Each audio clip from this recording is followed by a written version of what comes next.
Hello again, good evening. It seems like good afternoon. Look at outside, but it's good evening.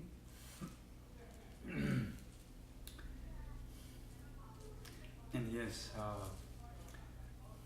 as we begin our gathering here, studying here, I always begin with you asking you to listen Dharma teaching out of motivation of the bodhicitta. And again today too. At the same time, I also remind you the most important practice in our daily life. The most important practice in our daily life is correcting motivation at the beginning of our day. Another term is developing positive motivation in our mind in the beginning of our day. And then carrying positive motivation throughout my day by remembering, by recalling again and again, and using it whenever I need it, especially when I face difficult situation. When I'm in difficult situation, please use it, your positive motivation to deal with difficult situation. Any situation, of course, in general, particularly in difficult situation, we definitely need one type of mind to deal with the situation that I face in my daily life. So I always ask you to use the positive motivation, positive state of mind that you have developed it in your mind as a motivation. Use that positive state of mind to deal with that situation. That's a very essential, very good, very important. Indirectly, what we are saying is don't use negative state of mind to deal with any situation.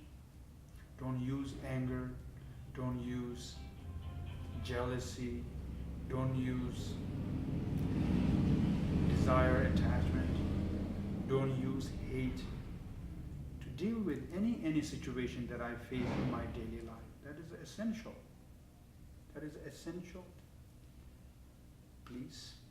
And then very end of the day, before we go to bed, I always ask you to really dedicate all the virtues, good deeds, good merit that you have accumulated today by doing wonderful things, doing wonderful activities, and dedicate all of them to every mother sentient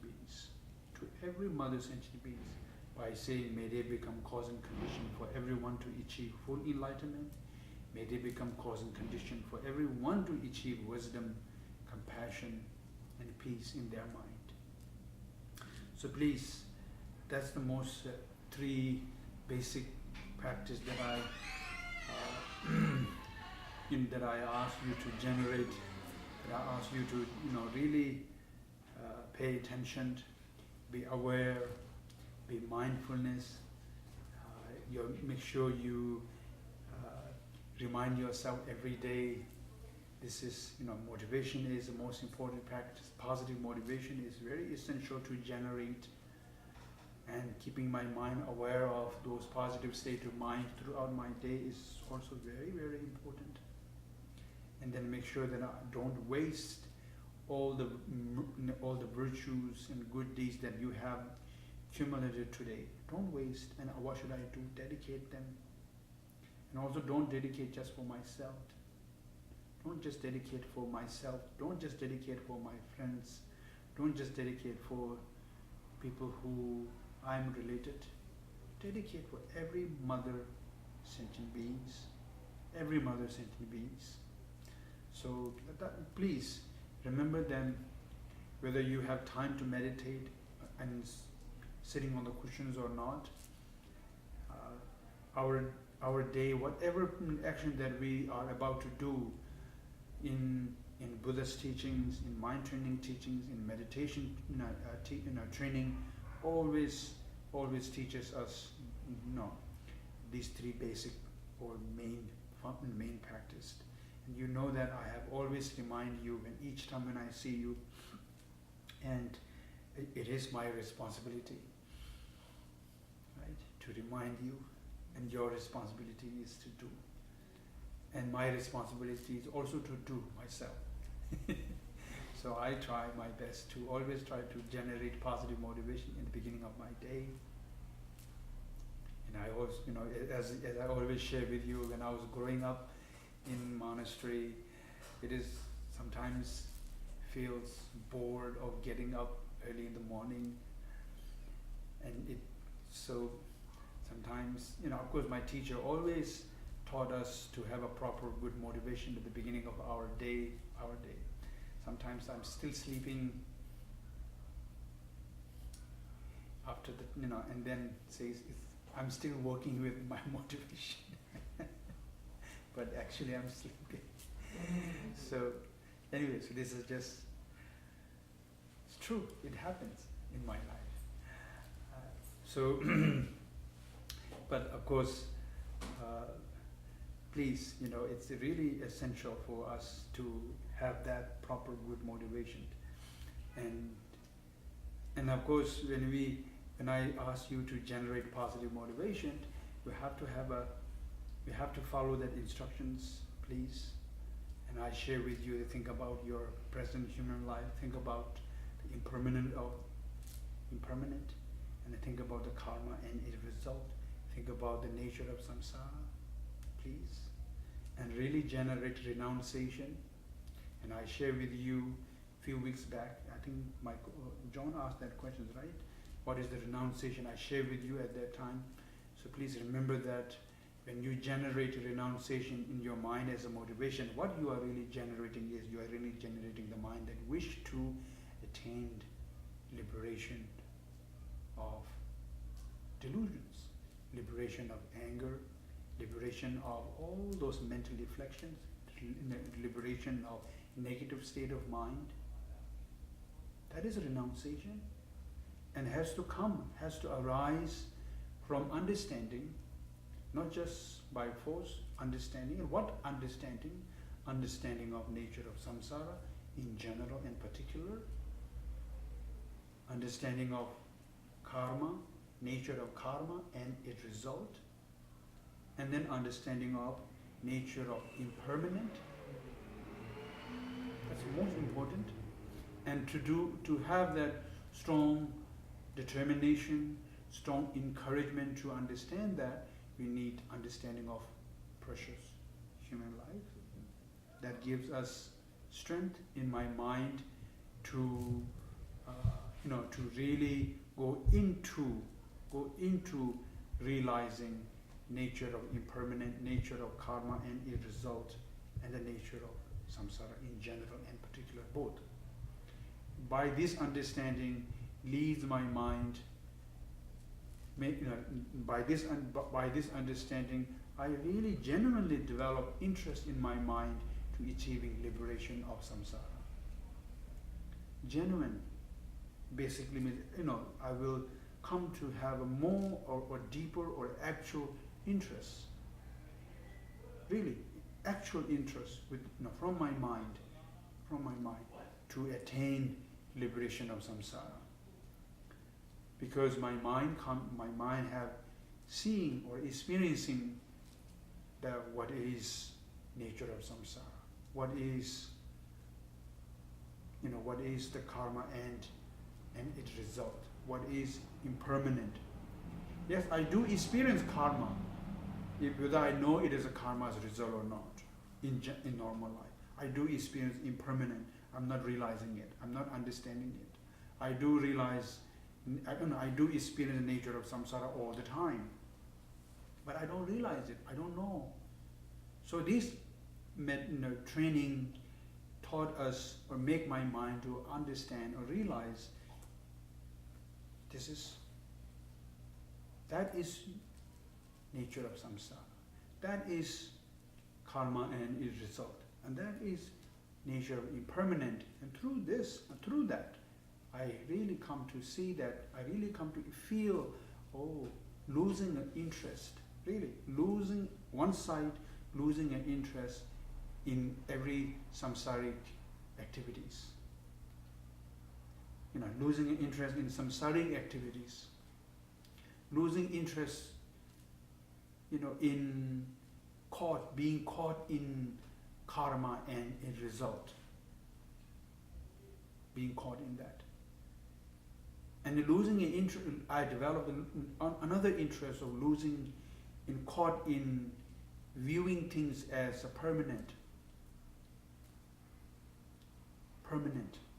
And through this, by losing those interests in my mind, what interest I developed within my mind is interest to know more about liberation of samsara and actually attaining it. And in that process, we are also going to feel that is a possibility of attaining liberation. Attaining liberation is a possible. Attaining liberation of samsara is a possible. It's not something, we're talking out of our imagination. It's not something that we are talking like, people write a book about, like, there's one of the famous movie they made out of the books. Harry Potter. Yeah, like that, yeah. See, it's not about that. It's the liberation of samsara is really there. But yes, I don't, even with my faith, with my understanding, I do agree, but actually experiencing possibility of attaining liberation of samsara only comes when I really know, when I really actually know what is the nature of samsara and what is also karma in that. And for that purpose, Buddha taught us to understand, Buddha taught us to understand two major subject matter, two major topic. That's a very basic Buddhist teaching. Number one, Four Noble Truth. Four Noble Truth. It's a very foundation of the Buddhist teaching. And to understand Four Noble Truth, particularly the first two Noble Truth, first two Noble Truth, which is the truth of suffering and truth of origin, these two truths, to understand fully, Buddha gave us the 12 dependent related links. Buddha taught us there are 12 dependent related links. That explains fully about how I, as a samsaric being, accumulates karma, throwing karma, that throws me into samsara continually, that makes me to take rebirth in samsara continually. So, with understanding of Four Noble Truth, with the understanding of the 12 dependent related links, our understanding of samsara becomes very, very, very deep, strong. And not only that, I am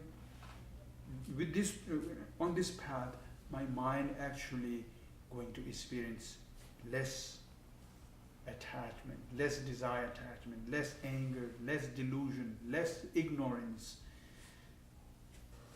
losing all the energy that used to make my mind to feel more for more delusion, more mental affliction. That energy will really get much less in my mind, much less in our mind, and I will within my mind I see liberation. I see there is a liberation here. Where? Within my mind, not outside my mind, not in anybody's mind, any other's mind. Within my mind, I see that liberation because I am losing the energy or interest in delusions, anger, hate, and all of that. And see, my mind become much peace. Experience actual peace is there. Term that uses in Sanskrit called nirvana, liberation. And that becomes my object, actual object. Right now it is artificial. Right now I'm just imagining it.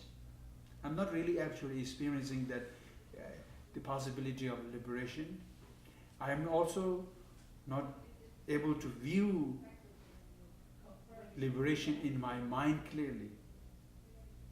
But when we reach that level, object, which is liberation, becomes very clear, like a seizes. I see that, I feel that, really. And then it becomes very easy to have a mind that wish or strive to achieve that liberation. Because there's one of the strong energy to have that desire, desire or wish to attain that is because of those realization, those understanding, makes having much less obstruction to feel it. Right now, my mind is feeling so much, even I don't agree, but it's easily feel almost so much delusion within my mind. Anger or criticizing, the criticizing, or different types of tensions, different types of pressure, different types of blaming, or different types of hate, different types of jealousy.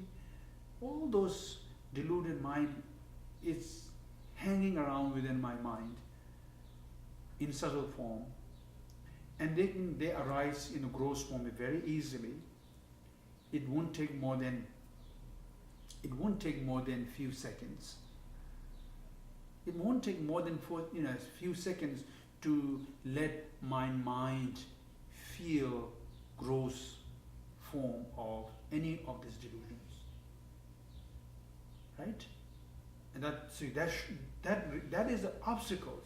That is the main obstacles that won't let my mind to feel liberation. That won't let my mind to feel, having a less interest in them, in those delusions.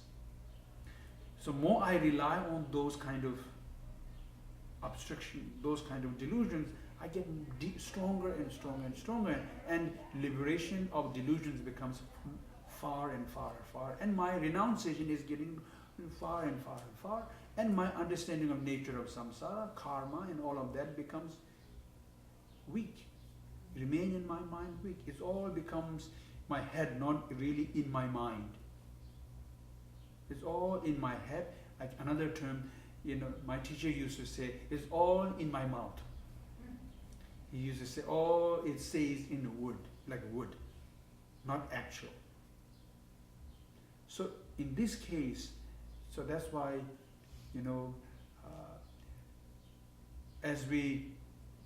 as I always remind you to touch those topic, precious human life, impermanent, karma, nature of samsara, in our level, that is so important to take care of it. So important to take care of it. And I can also say that is most of our problems that I experience mentally arise or comes from having not understanding of these. So here, another point we can say, more I remain not understanding nature of samsara and karma and impermanent, I will have more delusions in my mind. I will have more and more delusions in my mind. More I came to understand, more I get closer to that understanding, I will have less delusions in my mind. That's why, please, so each time when I see you, I remind this and ask you to please hold this, think of that. It can be, again, this is where I think it is not really necessary for us to really sit in the cushion and meditate. You can think of this meaning in your daily life, no matter what you are doing it.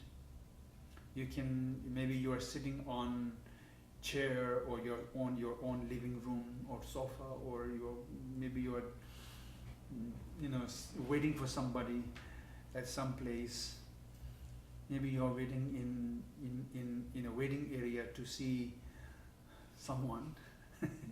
However, see, this is all thought process. I can use my time to think about those meaning, and we should think about this meaning. These are so meaningful, very meaningful. Meaningful. That's why I see actual peace, actual liberation, actual nirvana. Is that one? Tibetan we call it tharpa. Thar means like freed.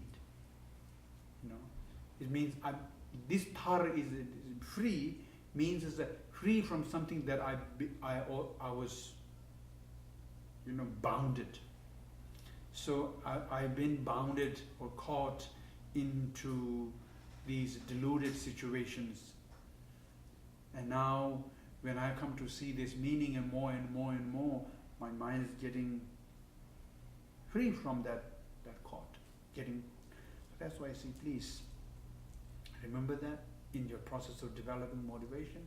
And also I ask you to think about our mothers, their kindness, and remembering their kindness and great compassion, great loving kindness, extraordinary compassion, and bodhicitta. And these also you go, as we have learned in last time, go over them. And of course, when you reach very last stage of that is, of course, our main motivation is to really have a mind that sincerely, wanting to benefit everyone. And to do this, I wish to attain more wisdom in my mind. I wish to get more free from obstacles that I have in my mind. And for that reason, I wish to attain full enlightenment. So through that, I will have every wisdom to be able to benefit others. I will be always free. My mind will be always free to do whatever I needed, whatever is necessary to benefit other sentient beings. So please, that's the motivation part that I remind you each time when I see you. Okay, and then following what I remember 2 weeks ago we spoke about meditating on impermanent, isn't it? And so please, it's a very powerful subject, important subject, like impermanent, right? Mitapa. So please use that subject to meditate in your daily life. And whenever you meditate, please, the great meditator Milarepa, says in his teaching, says that if I forget to think about impermanent in the morning, if I forget to think about or meditate or contemplate about the meaning of impermanent, my morning becomes very weak in practice. My morning remains weak in my practice. If I forget thinking or meditating about meaning of impermanent in the afternoon, in my practice in the afternoon remains less energy, in other words, weak. He also say that if I forget meditating or thinking about the impermanent in the evening, my evening practice also remained weak. So not strong enough.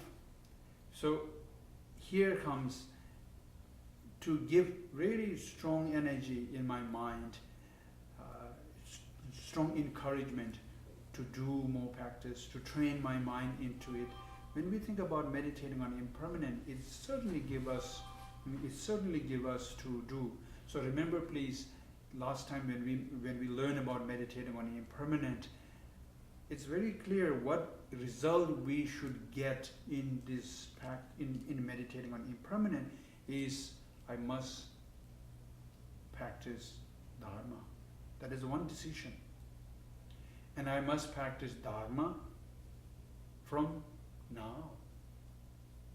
And third decision, I must practice Dharma purely or only. And I give you that explanation. Right? Means I must train my mind into positive. I must train my mind into positive from now. I must train my mind into positive purely or only. Means whatever I do must, of course, whatever I have to do in my daily normal life, please continue to do it, but do them with the situation of training those conditions into helping to train your mind into more positive.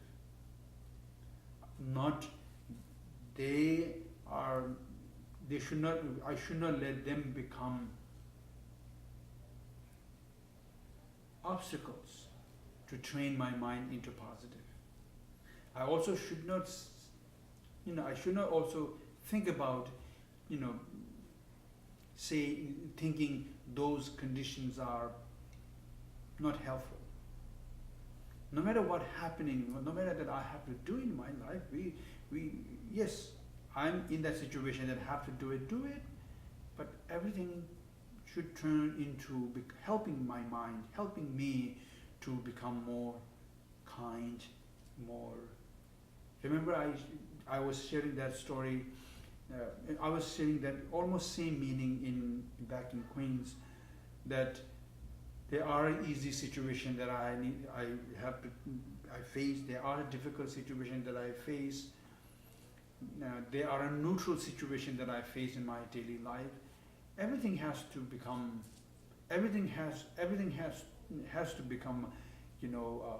helping to grow my positive more and more. That who has to means I have to do it. I need to pay effort to train into that. I should not have my wrong the view that thinks that these conditions, those easy conditions, the good conditions are good, that will help my dharma to grow more and more in my life, in my mind. Difficult condition, no good, I should not have difficulties, because difficult conditions make my dharma less and less. This kind of concept that we have in our normal life. Right? We think that for dharma practice to become stronger and stronger, the good condition will help. Easy condition will help. A dharma to grow stronger and become stronger, or the difficult condition will not help, will obstruct. Difficult condition will makes my dharma weak or not able to practice well. This is how I see in my samsaric life. It's almost if I give another example here is, if I'm meditating and others should not create that can make noise or disturb. They should really be quiet because I'm meditating it. And if somebody's making noise, I think they are really disturbing me. And I think that situation is not helping me to grow my Dharma practice. We immediately, very strictly, we look at that. But question that Buddha asks us, meditation teaches us, saying that, can you able to spend one day without facing difficult situation? Do I have one day without experiencing some types of sufferings, difficulties mentally? I experience many sufferings even in one day. I experience many things that I don't like to experience even in one day. We hear things that I don't like to hear. We see things we don't want to see. We smell things that I don't want to smell. And people say something and people do something towards me, or towards our society, towards our community, then I don't think they should be doing it. But that happens. And if I always need to view those situations as obstacles to grow my Dharma practice, positive mind, and then I will never going to succeed doing my Dharma practice. So I have to use them to grow more positive mind. And how we should do that, I think I have shared that story a few times here. I will remind you again. If you I think you heard that. I will remind you. It's story. There's one story that my teacher used to share with us to have more positive state of mind no matter what happens, particularly when we face difficult situation, based on Atisha's story. Because when Atisha was in Tibet, one of the first greatest Kadamba's master, when he came to Tibet and he started to teach mainly about taking refuge to Buddha, Dharma and Sangha and karma and its result. So when he have a public most gathering, main gathering, he always taught them about practicing refuge and practicing on karma and its result. Always. Yes, for some advanced student, then he taught higher other advanced teachings, but mainly he always teach on these two. So there's a lot of gathering. But within among the students, there was one student called Atsara. One of his students called Atsara. His name, Atsara. And he's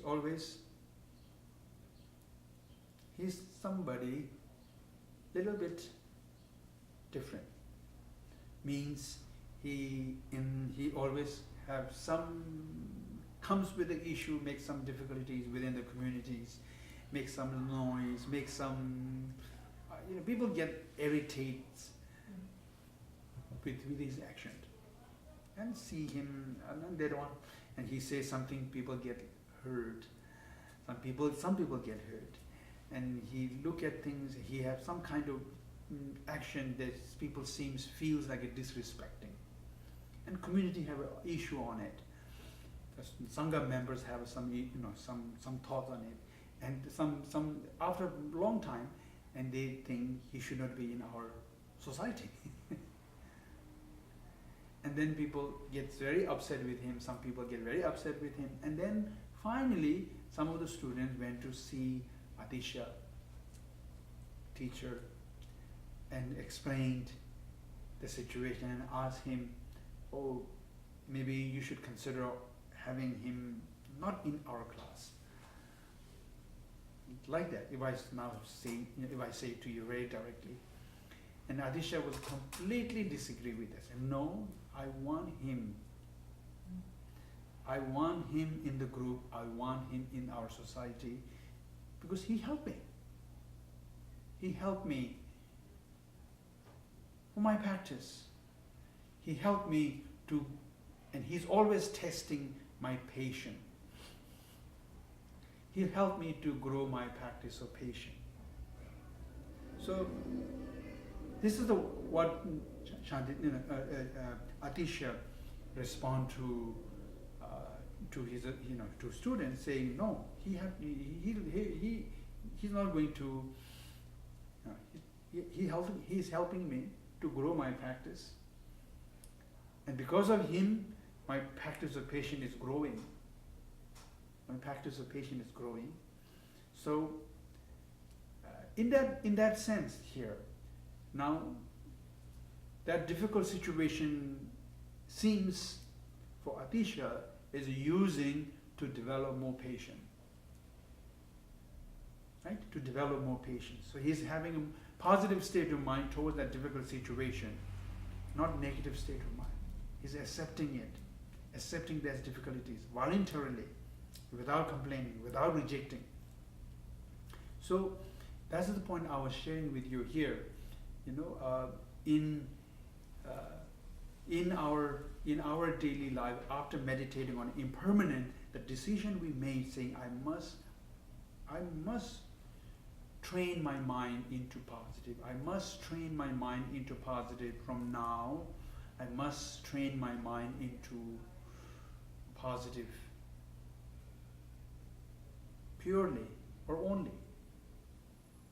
And that does not stop us to do what we have to do, such as taking care of our family, taking care of my things in my home, taking care of things at the office where I work. Do it. Do all those things that what I have to do.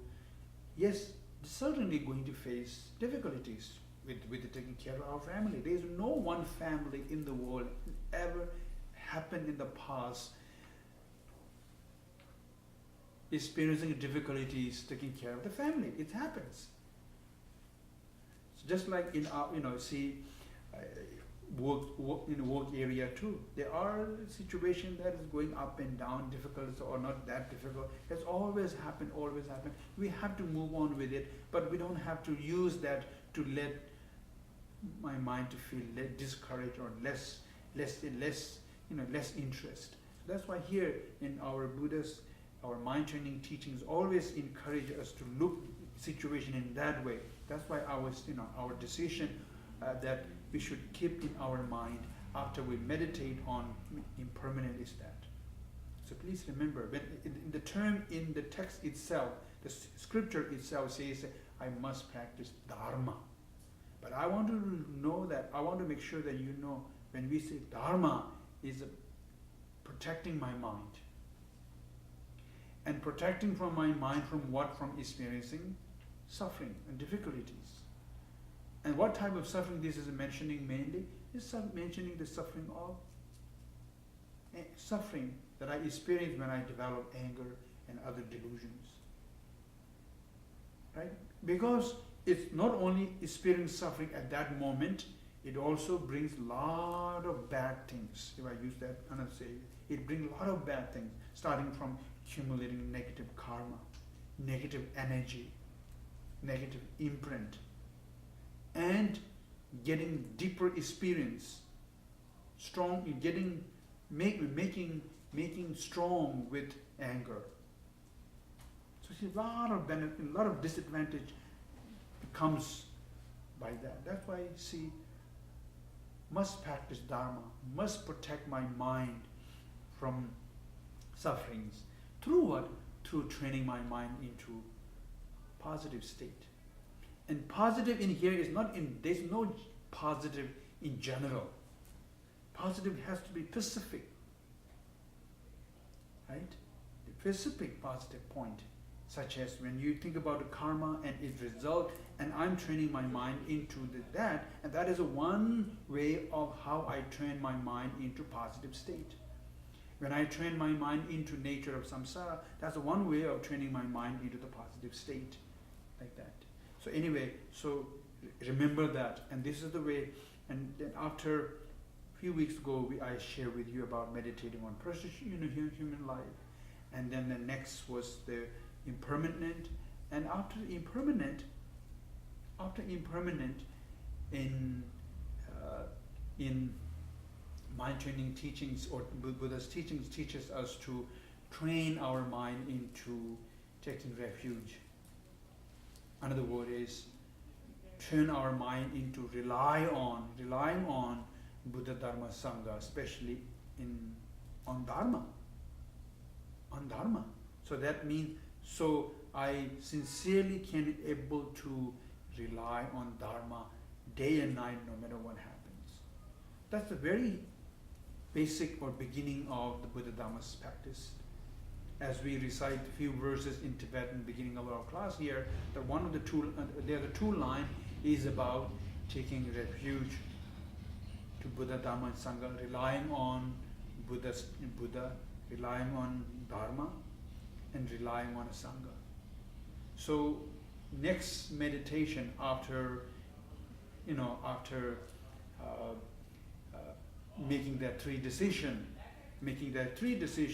and here see, so now let's begin here, and then here comes taking a refuge to Buddha, Dharma, and Sangha. So we have learned briefly. We have learned about it. I have shared with you about the Buddha, enlightenment beings, and also I've shared with you Dharma. I've shared with you what is Sangha.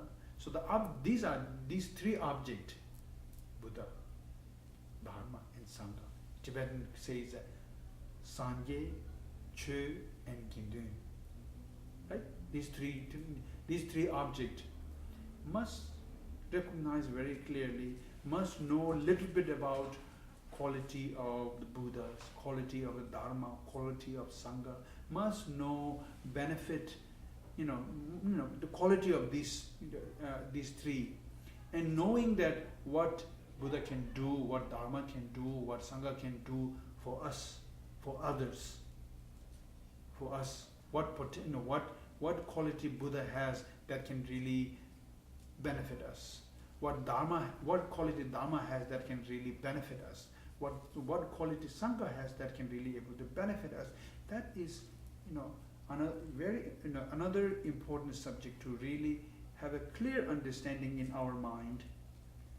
So knowing who is Buddha, knowing what is Dharma, then knowing what is the Sangha. Please. And then having these three as a principle or ultimate object of our practice, ultimate object to train my mind into positive, train my mind into Dharma, train my mind into Dharma. So having them, have Buddha, have Dharma, have Sangha in three jewels. Three jewels, we call it the three jewels or three triple gems. I think they use that term too in English. That. And then before that, we have to have some thing in our mind which we say cause of going for refuge, things that cause me to be able to rely on Buddha, Dharma and Sangha. That's also important subject to meditate. So here I must not just skip meditating on cause of going for refuge, things that causes me to sincerely rely on Buddha, Dharma and Sangha. So please, remember a long time ago I shared with you, and I'm sure you remember that. So just reminding you, first cause, second, there are two causes that we need in our mind to, take refuge. Look at in our normal life now, think about in our normal life, when I go to take refuge, when I ask help somebody, when I ask when I ask someone's help, first, before I ask him or her, I must have some situation that I need help. Means I'm not able to do by myself. I need to get help from. I'm in that situation, need him help. That's the one situation. That's what we call it one cause. And then second is, who can help me from this situation?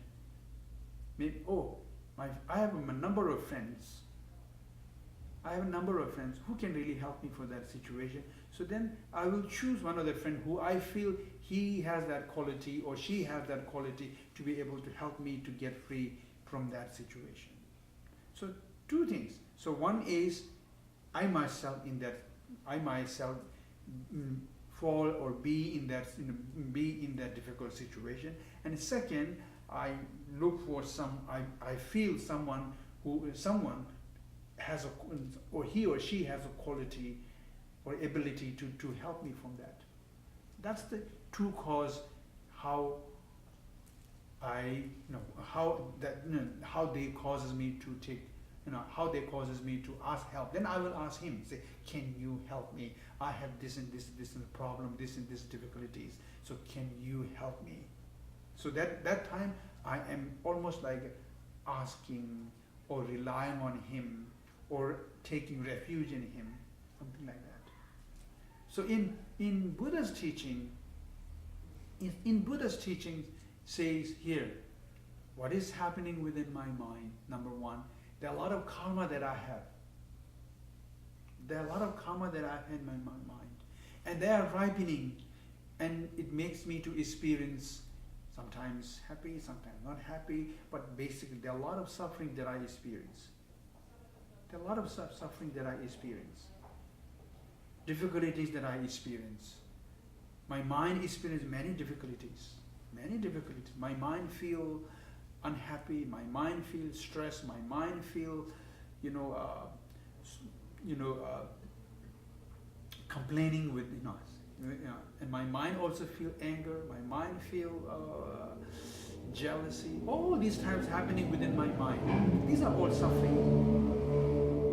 These are all sufferings.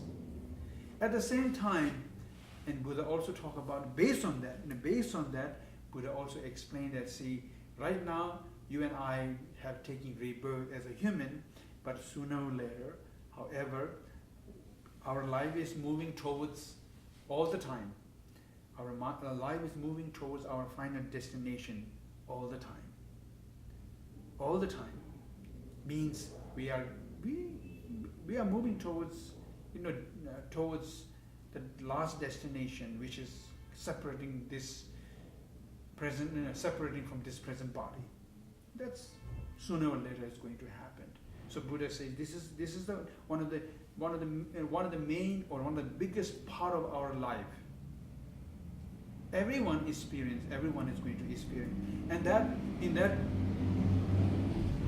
lot of bicycle today, huh? So in that sense here, what Buddha taught us here is, see, when that happens, my karma is still there, my mind is still there, and my mind continues, my karma continues, my life continues, simply my body is becoming non-existent, this present gross body. So in here it says what happened, what will happen, my karma will ripe. As it is ripening now. As a result, I experience sufferings and happiness continually in my daily life. Buddha also says, when I come to experience death, my throwing karma will ripe, and I take birth. I take new birth. And what kind of birth I will take is up to my karma. So in the Buddha's teachings talk about, see, negative karma and positive karma. Negative karma ripes, giving negative birth. Positive karma ripes, giving positive, positive birth. So it means, which means if my negative karma ripes, I will take birth in one of the unfortunate realms. And when I take birth in unfortunate realms, such as animal, and what I will experience is sufferings. Their nature, their sufferings. Their suffering, their nature, their difficulties. So that's why Buddha has taught us to think about, see, right now, I am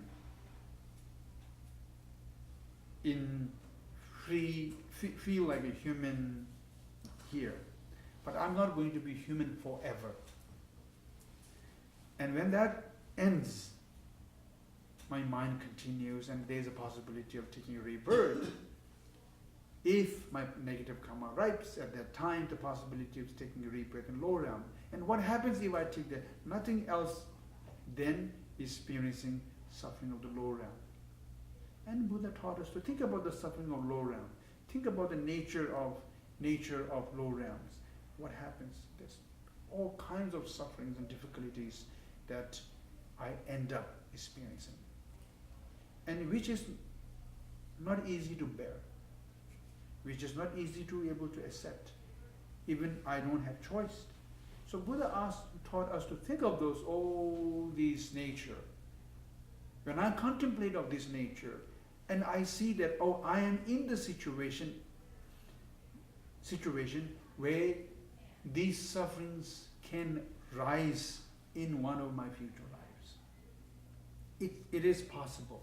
An example that Buddha uses here is, see here, someone who let's say, Buddha example is like, he says, there are two people, like say you and I, maybe you don't want to join with this. I will not include you in that. Maybe there's some person and myself, the reason you would know now. We committed terrible actions, let's say. He and I, or she and I, did committed terrible situations. Then I was caught by the police, and I'm already in jail now. They already arrested me, but he was not yet arrested. The difference is what? Timing. They know he did, I did, and I could not able to run because I'm not that smart enough. So I could not run, so they catched me, and now I'm in jail. And he was able to run at this temporarily, but how far he can run, still he's going to catch. So the difference is matter of the time, but we did the same thing, same crime. We committed the same crime. I'm in there, he is not. What is the difference? Only time. We have same cause, same crime we have committed. This is an example of what Buddha also uses. See, I am being who are experiencing suffering of low realm now, those beings, and I am not experiencing suffering of low realm, but I also have a committed action to experience same. But this is not ripening yet now, and they are already in that situation. Let's imagine that, just like with the example. And that's why Buddha says us to imagine in this is the truth that, see, I have a negative karma that I have committed.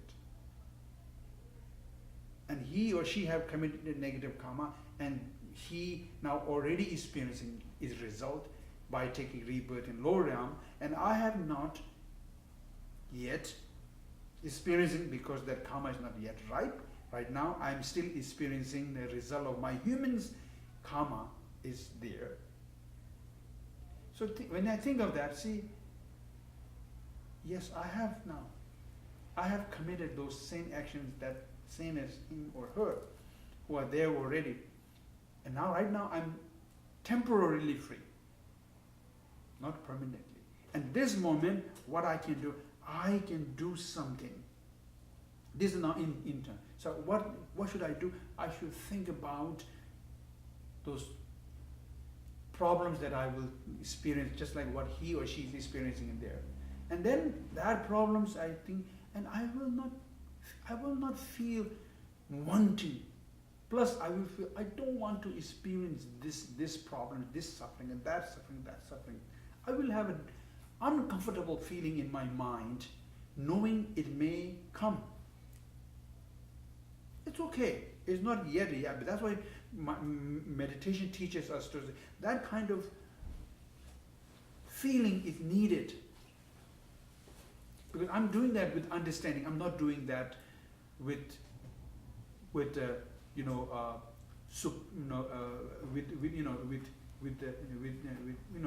any other that. So then here comes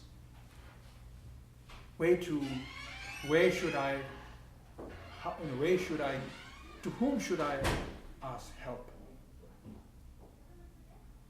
To whom should I get it? Just like, see, I was caught in the jail, he was not caught. Maybe he's looking for some friends to help him. Right? Maybe we committed the same crime. Now maybe he's maybe trying to find some good lawyer. Maybe he's trying to find some person to help him. Just like that, now I have committed the same actions to take rebirth and lower realm, people who are the same as there. Now what should I do now here? I'm looking for help.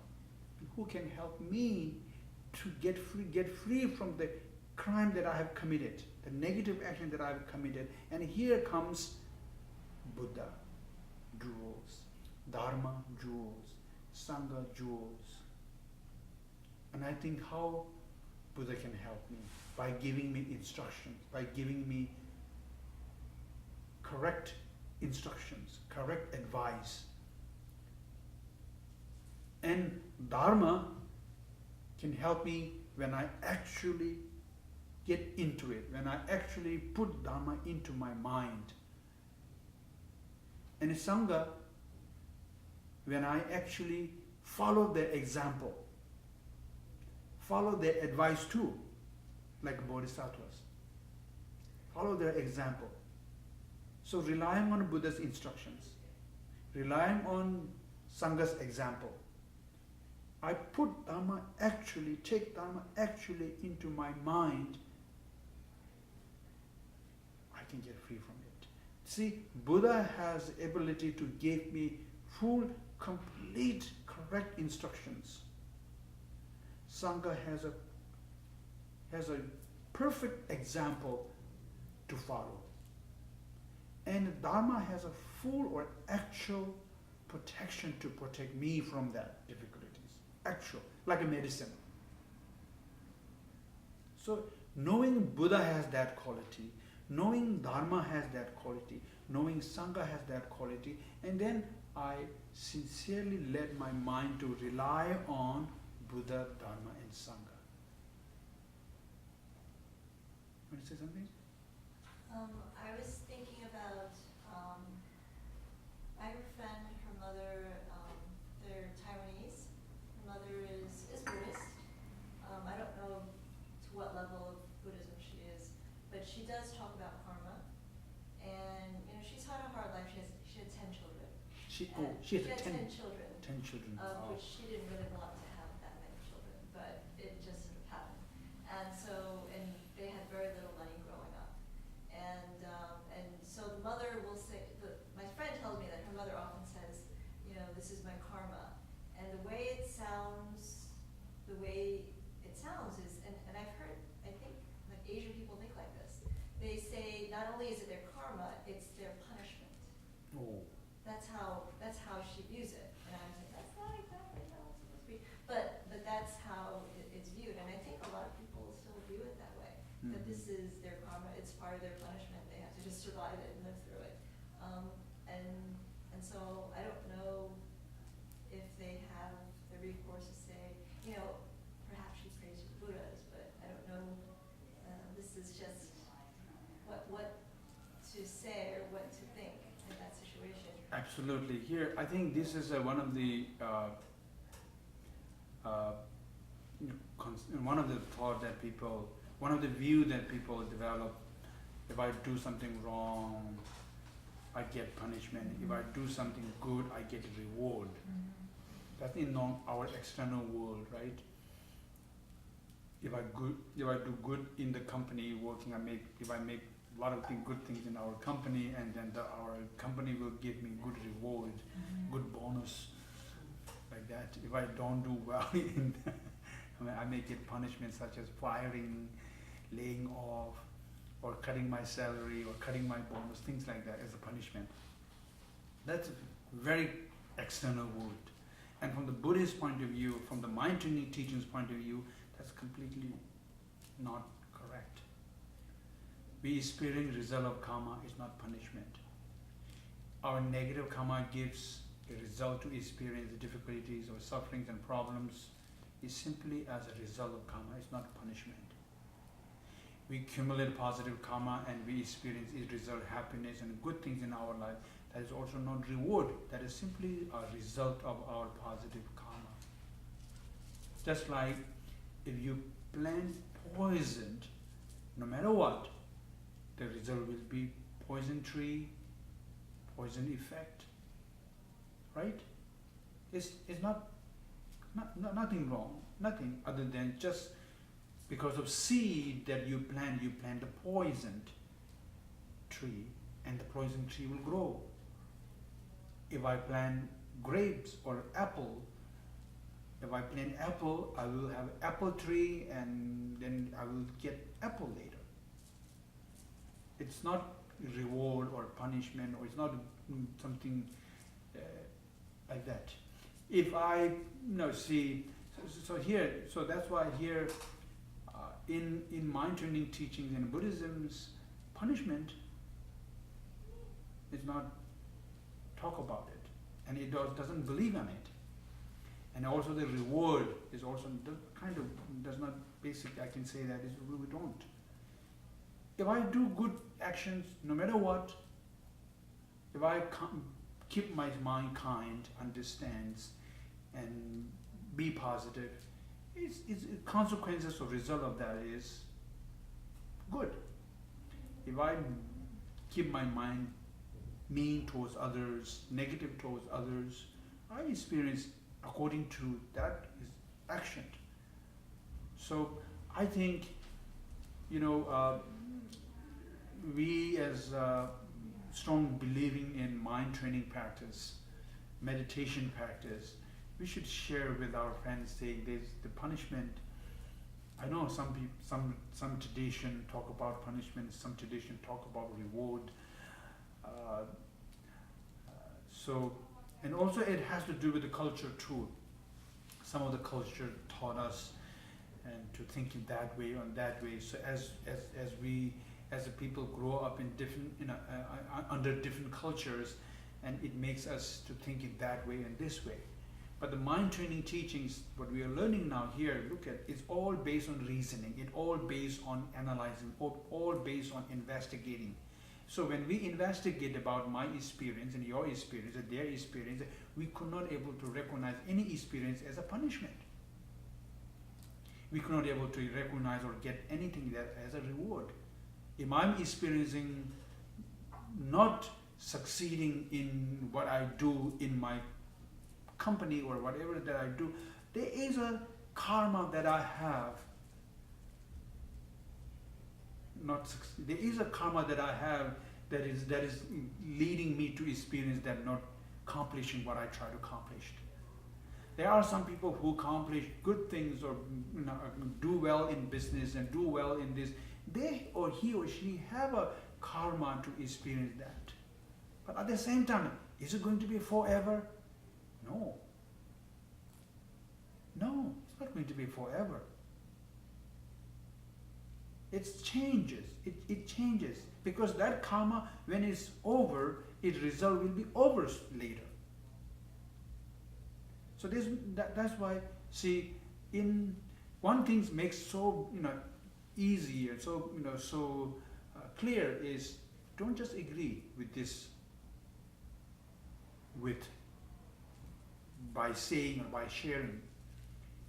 Do your own investigation, do your own analyzing, do your own thinking about experiencing punishment. Is it there? Experiencing reward, is it there? Or when I experience something bad, it is not punishment. It is simply a result of negative karma. When I feel good, it is simply result of positive karma. That's the point here. Yes. The thing, I know we've discussed this before, but the thing that I find so hard thinking about karma is when bad things happen to many, many people, like, typhoons, floods, earthquakes, these kinds of things, where it affects many people and many people get hurt or killed, and trying to figure out, is this because the people who get hurt, is it their karma? Yeah. Yeah. They have to have a cause of it. And we are not talking about present life.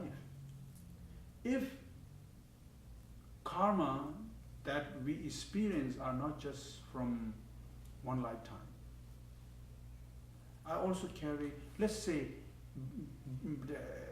based on mind training teaching, this birth is a result of the previous karma, not karma that I accumulated in this present life.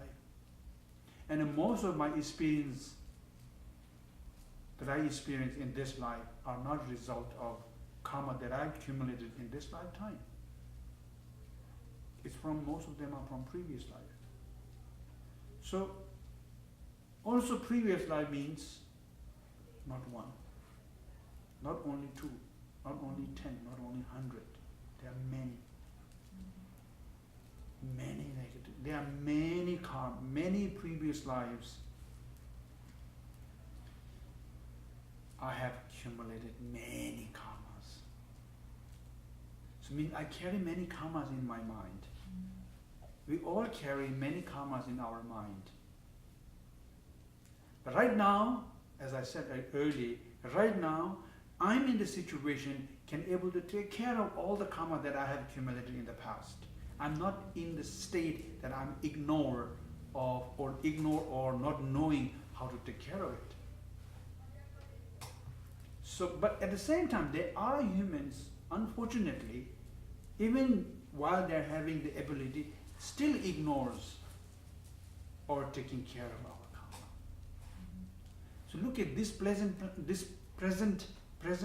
planet where we are now, result of common karma of every one of us. Because of that, we all can able to share experience together in this planet. In this planet. And then here a lot of things that we experience commonly within this world, within this planet now, within this land now, are all result of a common karma that we have accumulated. Not necessarily accumulated at the same time together, but they are. Here, today we all experience nice weather. That's also. Yesterday we all experienced the raining weather. It's also. But at the same time, reaction is so important in this case. Taking care of reaction is so important in this case. But most of the time we don't. Maybe not most of the time. But taking care of the reaction is very important. What I meant is, when we face some nice or pleasant external situation, according to how I believed, I will have a positive reaction. When I face unpleasant external situations, according to what I believed, I will have a negative reaction or disliking reaction. Another word is I'm having the mind of rejecting that external situation and being not happy with it internally and complaining and saying it's terrible, that's terrible, like that. All these things happens. See, this is also how I am accepting and how I am rejecting the consequences or result of my karma and our karma. So it's a tricky, again. Karma is one of the most profound or complicated topic to see very clearly details. It's really difficult. Of course it's not impossible, but it really requires time to think. Start from external situation, external cause and conditions, such as like tree, seed of apple tree and tree itself. Look at how one tiny little seed can give result such a huge trunk of tree. One tiny little. And then every years, how many apple grows from that trunk, that one tree? 50, 100, maybe more. Every year. 1 year? No. 2 years? No. Many years. Not only that, how many branches grows from that? How many leaves grow from that? These are all result of a one tiny little seed.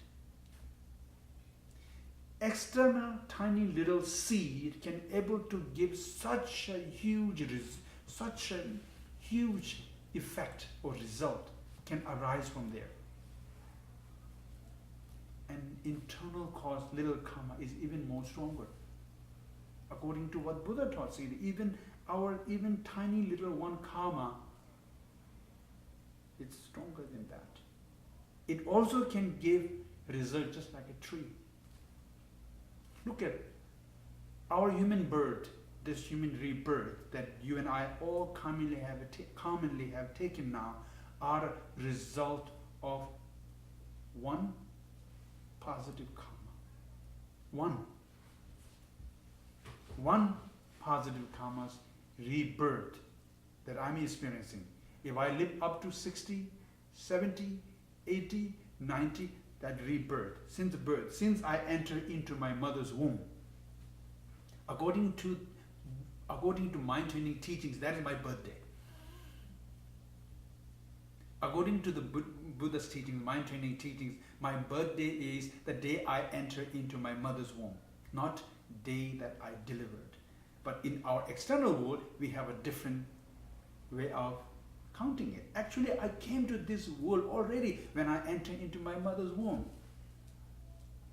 Isn't it? I'm not in my past life. I'm not in Pado, intermediate state, when I enter into my mother's womb and remain in mother's womb 9 months, over 9 months. I'm already in this world already. So here, I'm not going to go there. So this is another topic. So coming back to here, you see, day I enter into mother's womb until I experience death. Look at how many years, 80, 90, 100 years, let's say, are a result of one karma to take rebirth. So see here, karma is very powerful. Even the seed is very powerful if you look at it. Of course, when we look at the seed, that's tiny little, we don't see that seed has that much potential. But if I let that seed, if I sow that seed in ground, let the sprout arise, and let the tree arise, then all that, and I can see these all happen. Yes, they are a helping condition, but the root of that tree is started from that seed. And that's similar, our one karma, positive karma or negative karma, have that same potential. So I think going back to your point here, and while I'm living in this human life,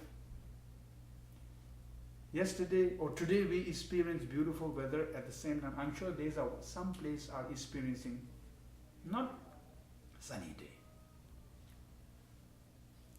That's also different karma here, different karma there.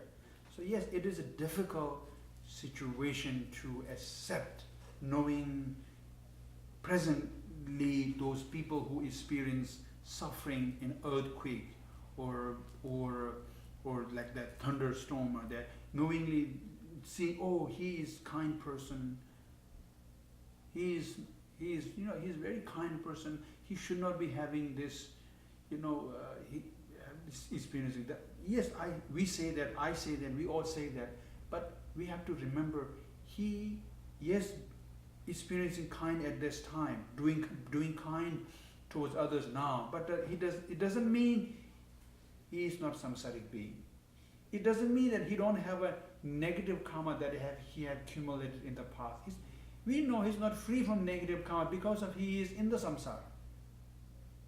That's why Buddha teaches us, you and I, when you look at me, when I look at you, there's no need to feel bad or shame at all. Because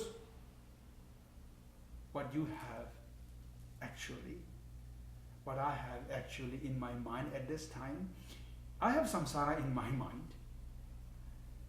And every samsaric being has samsara in their mind.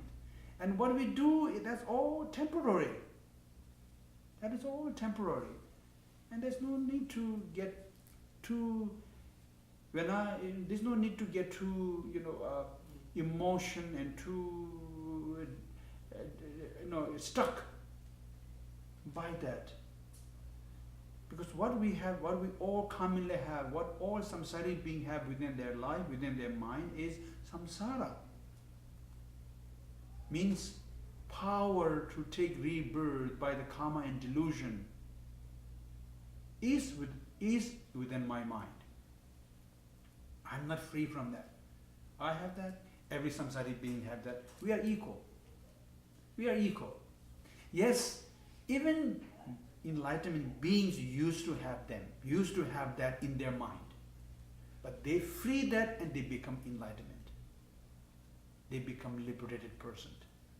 And we all have the same potential to achieve that by removing that power. So as long as we remain in there, I may experience this type of suffering with that, in that situation, while my friend are being in that situation experience that. It's all based on karma. So there are many karmas that I carry. When it's going to arrive, I don't know. When it's going to arrive that karma, I don't know. When that karma is going to arrive, I don't know. It's all up to how my mind is functioning within my mind. So in here, what I have full power at this time, what full power I have this time, what I have here is making sure that I am not fertilizing or helping my negative karma to ripe. How? Making sure my mind is always in positive state. Because the main helping condition to our negative karma is also our mind. If I always let my mind to feel negative, anger, anger, anger, anger, anger, anger continually, it is helping my negative karma to ripe. So see, it's also see, there are 100 of seed, rain, rain, rain. All these 100 seeds are now rushing to ripe. See, there are many negative karma that I have. Continually I develop anger, it's helping me to grow. So then, sometimes I experience suffering of pain in my mind, suffering of tension, suffering of pressure in my mind, as well as there's a lot of things I face that I, unpleasant. So here, that's why karma is really very tricky, please. There's one of the Buddha's teachings says details of karma are inconceivable. Inconceivable. Because it not only just reasoning can able to prove easily. It also has to use some example. It also needs to use some scriptures, some quotation, and also use some stories. And all together can make our mind to feel and understand. But of course the fundamental base is what? Fundamental base is apple seed will grow apple tree, grape seed will give grape, apple seed will not grow, not give result, have a grape tree will not give apple tree. It's clear. That's the basic. And see here, negative action will not give positive result. Positive action will not give negative result. Every negative experience arising from the negative karma, every positive experience arising from the positive karma. And before that, one thing that we should also really have it all the time, we should remember that all the time, is every experience, everything that is happening, every experience that I experience in my daily life are a result of cause. No cause, no effect. That's why we say, sometimes when we get sick, we say, what causes that sick? See, we have that some understanding in our mind. Say, what caused you to have this kind of pain? And we think about, we see there's a source of it. We think about there's a source of it, whether we find it or not, they think. And of course, internal experience, certainly there is a source of it. That's a karma.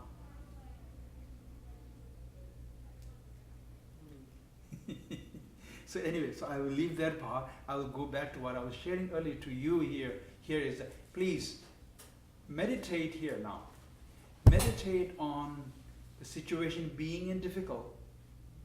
Just like one was both committed crime and one is in the jail, one is not in the jail. Same like this, I have committed negative action to take rebirth in lower realm, and they have committed and they have already experiencing it. Now I'm not there yet.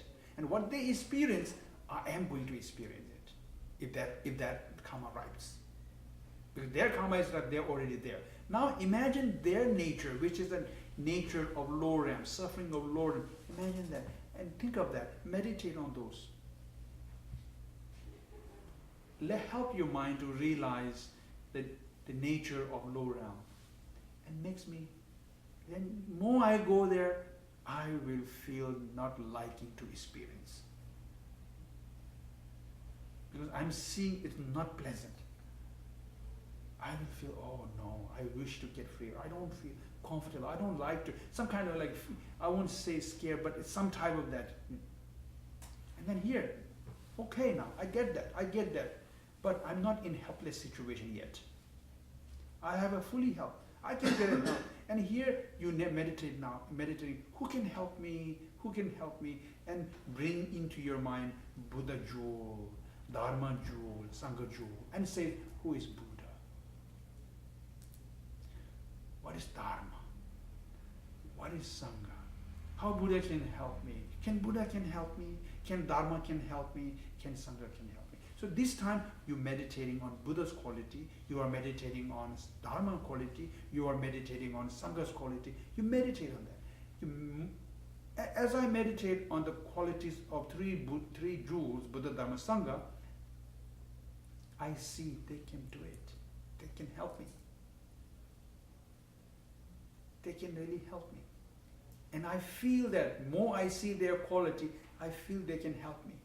And more I feel that they can help me, then I started to feel trust in them, in Buddha, in Dharma, in Sangha. I feel I'm going to feel that trust. We call it a faith, trusting faith, and then faith. And with that faith, what I do, now I am going to rely on Buddha, Dharma, and Sangha. Because I know Buddha is going to give me perfect instructions. I know Dharma, when I put Dharma into my mind, Dharma will perfectly going to protect my mind and protect me. And a Sangha is going to give me perfect example how to practice. Good. Buddha, Dharma, Sangha, which is the Bodhisattvas and Arahats are here. Then I go to take refuge to Buddha, Dharma, Sangha in that meaning. So see here, first meditating on lower, imagine these two situations and then meditating on suffering of lower realm. Let that feeling arise. Not liking feeling. I want to get free. More I see that, then I want to get free from it. And how can I get free from that action I already committed? And Buddha can help. Dharma can help. Sangha. And I think about then Buddha's quality. How Buddha can help us. Think about quality of Dharma. How Dharma can help us. And think about quality of Sangha. How Sangha can help us. I'm just repeating one more time to make sure that we get. And more I contemplate on that, I gain trusting faith in three jewels. That Buddha, Dharma, Sangha can certainly can able to protect my mind. Then I go into. This is all meditation now. We recite the word, the line says, I go for refuge to Buddha, Dharma, and Sangha until I attain full enlightenment. That's a simply one word, two-line word. The meaning I should really develop in my mind. Refuge I should really generate in my mind. Refuge is not word, refuge is not form, refuge is a state of mind. Relying the mind that that feels of relying on, sincerely relying on Buddha, Dharma, and Sangha, caused by meditating on suffering of lower realm and meditating on qualities of the three jewels. Meditating on the lower realm's nature, I gain not liking to experience. And what I do, what should I do? And I seek for help, and I find help. Who are there? I find Buddha, Dharma, Sangha, and I think of them, and then I gain faith in them. And these two combinations really guide my mind to rely on them. I see Buddha himself, Buddha themselves are free from these problems. And they achieve that freedom from their problems by putting Dharma into their mind. And because of that bodhisattvas are already doing that and they are already getting there. So then why not me? And why not me?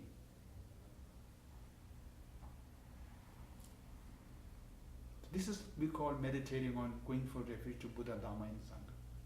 So if I have that feeling, if I have that understanding, if I do that meditation, if I really develop these process within my mind, and I'm really actually going into refuge to Buddha, Dhamma and Sangha, I really becoming someone can really able to trust in Dharma. I can really, it's just like, see, more I do that, I will become somebody like kids. When kids, they face problem, they will immediately jump to their mother because they trust their mother. They know, they have that instant feeling saying that mother will protect me. Isn't it? The kids, they have that. So, same thing, if I really take refuge sincerely in this process, when I face any difficult situation, I will remember Dharma. My mind will rely on Buddha, Dhamma, Sangha. My mind will not rely on emotion feeling. My mind will not seek in external, help in external or help from samsaric world. So I will easily go into relying on Buddha, Dhamma and Sangha, just like how kids goes to rely on their mother. And this is a very, very important practice. So see, just like how I share with you about the motivation and remembering that this is how I'm keeping my Dharma into it. So that's why I see most, qualified object to have in our mind is Buddha jewels, Dharma jewels, Sangha jewel, and actual one is Dharma jewel. Like excellent doctor, an excellent medicine,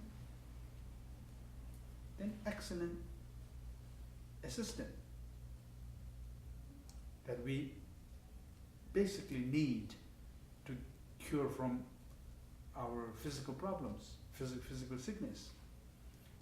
This Buddha is mind physician, right? Buddha is a perfect doctor of our mind. Buddha is a doctor of that type of doctor to liberate us from samsara.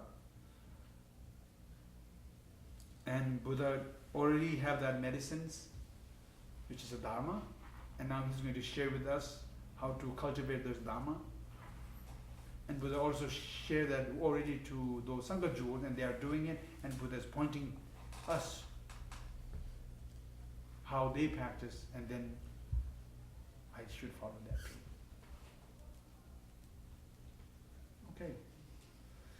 Thank you. So we'll stop here today. Thank you. And dedication, please.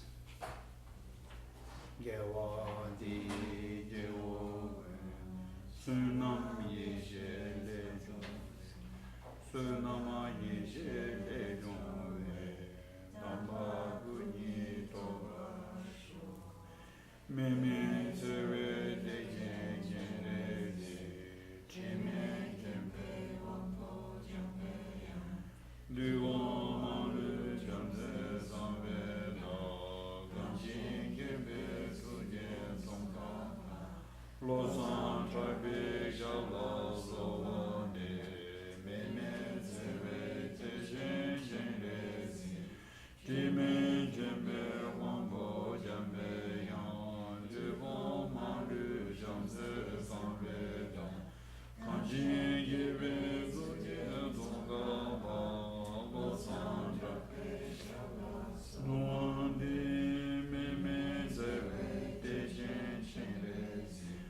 Jimmy Jimbe